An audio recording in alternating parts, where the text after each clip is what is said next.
Naging masaya ang experience ni Cassie Legaspi bilang bridesmaid sa kasal ng kanyang kaibigan na ginanap sa Shangri-La, Boracay, at napakaganda niya.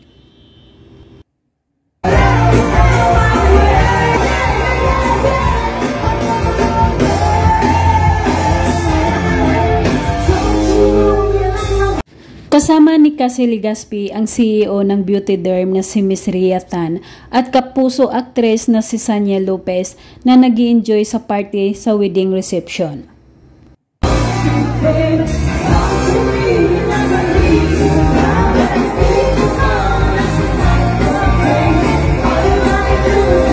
Nagkaroon din sila ng banding sa Boracay, sumakay ng mamahaling yate at lahat sila ay nakasuot ng pang-beach outfit.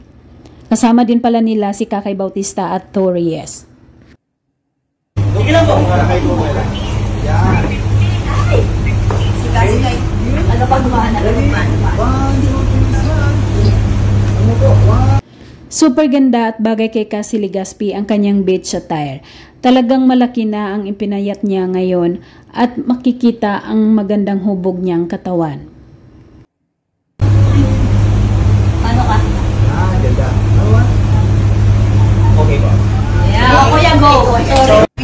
Sorry guys. Nakatanggap din sila ng magandang bag na mula sa wedding souvenir at gamit nila ito habang naglilibot sila sa Boracay. Talaga namang super saya ng kanilang experience doon. Yes. Oh, sorry, man. Well, I didn't see you there. I didn't see you there. Okay ma'am, photo po. Ready? Sorry guys.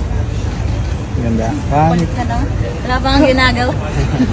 Samantala, lutang ang kagandahan ni Cassie Legaspi sa kanilang unang press con para ipakilala sila sa media at ang kanilang bagong TV series na Hating Kapatid. Kaganap bilang benda at lalaking nagkumisa sa televidiya. Ito ang kauna-unahang pagsasama nilang apat sa isang project at super excited sina Soren, Carmina, Mavi at Cassie sa kanilang TV series na talagang inaabangan. A round of applause please for Cassie Legaspi. Todo smile at kumakaway si Cassie Legaspi sa mga tao na dumalo sa naturang press con.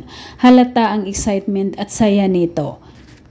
Makikita ding super slim na niya.